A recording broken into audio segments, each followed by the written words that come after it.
senators are having some talks this week about an immigration deal that would unlock Ukraine aid. Is the White House plan to get involved with those, even sit in on them? I'm just not going to negotiate from here. Okay. You mentioned the president's excited to be celebrating his birthday, but I'm curious, David Axelrod told the New York Times, quote, Biden thinks he can cheat nature here and it's really risky. A, what's the president's response to David Axelrod? Does he respect his opinion? Does he think he's right? But also, I mean, is there a real alarm happening behind the scenes that the president is simply too old to stake around for another 4 years? No, there's no alarm happening behind the scenes. I can only speak behind the scenes here. There's no alarm happening behind the scenes, and I'm certainly not going to comment on everybody who has something to say. Nobody. I mean, David Axelrod I didn't say that. Nowhere in my response to you that I said that. I said I'm just not going to comment on everyone that has a comment to say. They're going to speak for themselves. I'm going to speak for the president, and here what I'll say is, look. And also, it's just not my job. It's not my job to think through or to tell people what to think, right? Whether it's the American people out there or a political analyst or as your question is about David Axelrod. It's just not my place to speak to that. What I can speak to is how we see this, what our perspective is. Our perspective is that it's not about age. It's about the president's experience. That's what we believe. And it's, as they say, the proof is in the pudding, right? The president has used his experience to pass more bipartisan legislation in recent time than any other president. That's just a fact. That is something that we have seen this president do, and that's because of his experience. He's been able to manage multiple foreign policy challenges. He's been able to do that. That's because of his experience. He's been able to create jobs, raise wages, and lower inflation. Right, and the proof is in the pudding, right? We see that in the data. We see that where we are today than where we were when the president walked into the administration. So what we say is we have to judge him by what he's done, not by his numbers. And one more thing I will add: this is the first president ever that's been able to go to an active war zone without our military, controlling what's happening on the ground. I said, what? She said, yeah. I said, no. And so, look, I would put the president's stamina, president's wisdom, ability to get this done on behalf of the American people against anyone on any day of the week. All right, go ahead.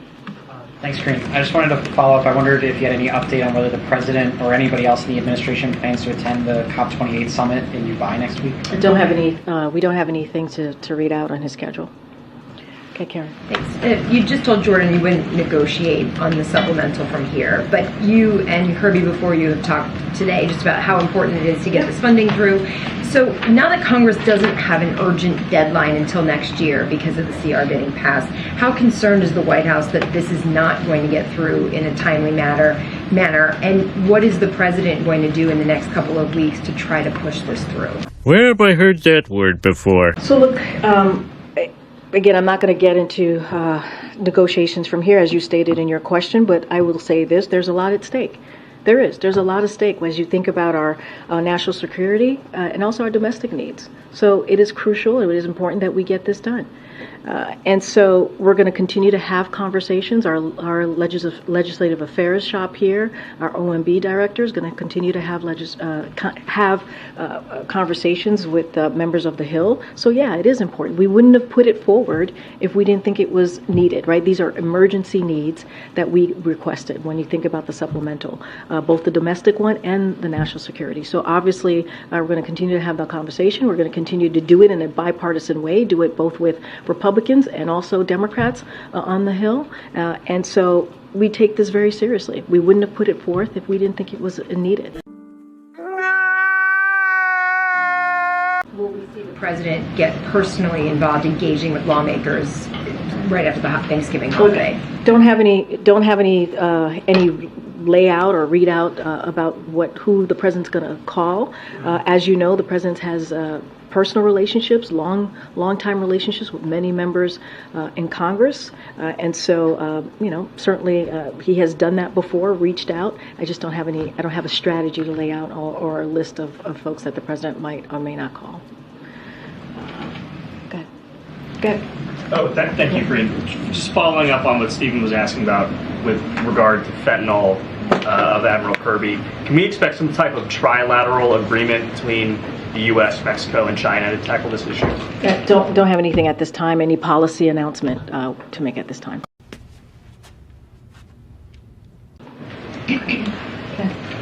Thank you, as always. I want to ask about... I might regret it, but go ahead. I assure you, you will not. I want to ask about polling. In February, the president conducted an interview with, I believe it was Telemundo, and he was asked about the dismal state of his job approval ratings. And he answered in words to this effect, "Do you know anyone that believes the polling these days?" And he talked in some detail about the difficulty of getting people on the phone and compiling accurate polling. Whenever you're asked about the president's dismal job approval ratings, you say we're not going to look at polls. We look at his accomplishments. And yet when you are asked about various domestic policy initiatives, you will say these poll very well. People support what the president wants to do. If you look at the individual subjects on the polling, they support what the president's agenda is. So once and for all, are only certain polls valid in your eyes, the ones that support your agenda? Or is the polling data that shows that President Biden has been stuck for 2 years at the low 40s in his approval ratings, are those valid? That's hilarious. So here's the thing. I think it's important to share that American people do approve of some of the president's initiative. I think it is important. I think it's important for the American people to hear that when it comes to Medicare and fighting and being able to Medicare to be able to lower costs for the American people. I think it's important to share that. I think it's important to share that that when it comes to Social Security, Medicare, Medicaid, the American people care about that and want us to fight for it, which is what the president. No, it's not. It's not that. It's not that. We are given, anytime I'm asked this question, given an opportunity to speak on what the American people want to hear and what we are doing, right? And so there are moments, just like when you ask me about certain polls, that I can say, hey, you know what? That is something that the American people support. Man, there you go with that bullshit. But in more broad terms, in general, we're not focused on every poll. We just are not. It is not important for us that we believe to focus on that. We're going to continue to do the work and work on protecting Medicare and Medicaid and making sure that Americans have their Social Security. And I think by saying that Americans support that is important for us to say that from here too, because we are actually delivering for the American people. We're actually doing what the American people want us to do. So when I say that, that's what I'm referring to. The work that we're doing, what we want to deliver on, what the American people care about. And it is the economy. It is lowering costs, right? I always talk about that. The president's number one priority is to continue to lower costs. And I talk about what he has done, whether it's junk fees, whether it's making sure that people have good paying jobs by making sure that we've passed these historic legislation that's going to create good union paying jobs. All of those things are connected. So the polls that show that the electorate at large and also significant majorities within the Democratic Party believe that the president is too old. The polls that show the American people and also significant majorities within the Democratic Party don't want him to run again.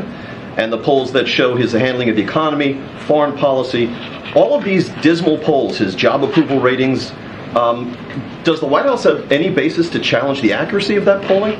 I'm not challenging the accuracy here. That's not what I'm doing. What I'm saying to you is that, we're not going to change the minds of Americans. I get that.